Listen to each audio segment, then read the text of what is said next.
Salut, ici Maxime Johnson au Mobile World Congress de Barcelone avec le Samsung Home Sync, un serveur personnel qui est basé sur la plateforme Android. Alors le Home Sync, c'est quoi? C'est deux choses en fait en même temps. Premièrement, c'est un appareil qui est équipé d'un disque dur de 1 téraoctet, donc c'est vraiment un appareil pour entreposer tous ces documents, ces photos, ces vidéos et tout ça à la maison.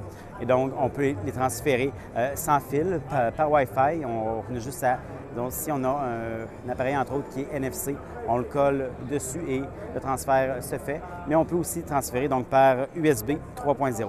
Sauf que comme on peut voir, et c'est là, je trouve que c'est vraiment intéressant, on a ici une prise HDMI et donc une prise audio out, donc audio numérique.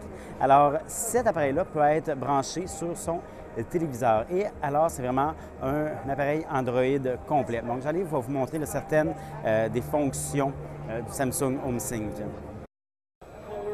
Alors, la première fonction vraiment du Samsung Home Sync, c'est ce qu'on voit ici. Donc, c'est vraiment un appareil qu'on branche à son téléviseur et qui agit un peu là, comme si on branchait une tablette, en fait, sur sa télé. Sauf qu'on a une interface qui est vraiment, disons, un petit peu optimisée pour un grand écran. Donc, ce qu'on voit ici, c'est Android 4.2 Jelly Bean qui fonctionne, mais avec, là, comme vous le voyez, là, une interface avec des grosses icônes plus faciles à voir et avec le contenu média qui s'affiche en gros, là, donc qu'on peut le bouger et faire fonctionner.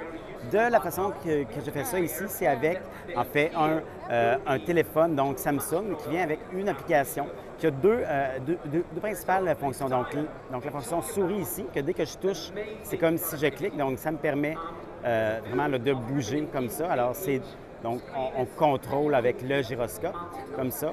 Et je peux aussi avoir un mode touchpad qui, là, me permet vraiment de faire déplacer le curseur. Donc, vraiment, de la façon que le contrôle est fait, il faut toujours passer de un à l'autre. Donc, par exemple, si je veux faire un zoom, je dois prendre le touchpad. Si je veux sélectionner des trucs, je dois prendre le remote mouse. Un petit détail important, puisque je parle de la télécommande, ça peut aussi être utilisé pour avoir donc un clavier, évidemment, et aussi lorsque mon curseur n'est plus au centre, tout simplement, je clique ici et il revient vraiment au centre de l'écran. Donc, ce n'est pas vraiment une vraie calibration, c'est juste remettre au centre. Donc, c'est nous un peu qu'on doit s'ajuster à ça.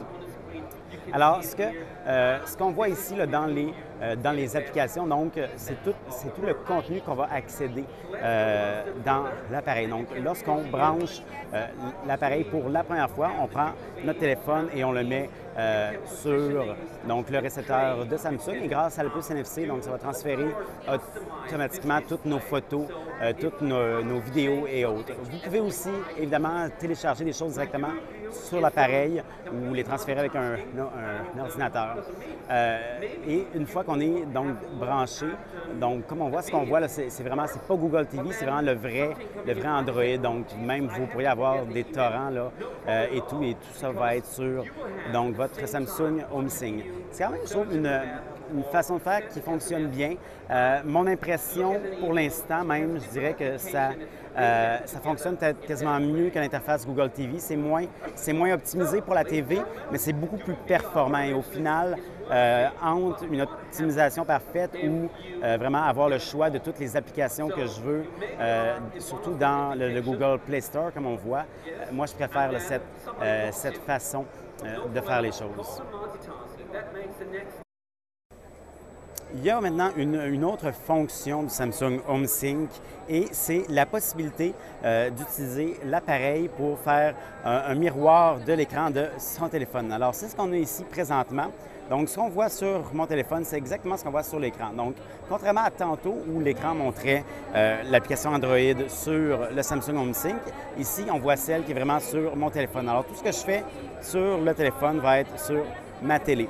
Donc, c'est pratique pour regarder du contenu local, par exemple, qui est sur mon téléphone, comme des films, des photos, ou sinon pour, disons, aller, par exemple, avec une application, avec un jeu, par exemple. Donc, évidemment, si vous avez un gros jeu, il va y avoir un certain lag, donc c'est pas idéal, mais pour des petits jeux, pour des choses comme, je je sais pas moi, comme Angry Birds et autres, ça peut être pratique.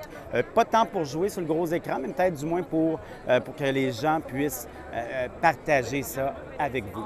Alors, le Samsung HomeSync devrait être lancé au printemps, probablement vers avril environ 2013. Donc, le prix canadien n'a pas encore été annoncé, mais on peut s'attendre à ce que ce soit peut-être dans les 300 puisqu'en Europe, ça devrait être environ 300 euros.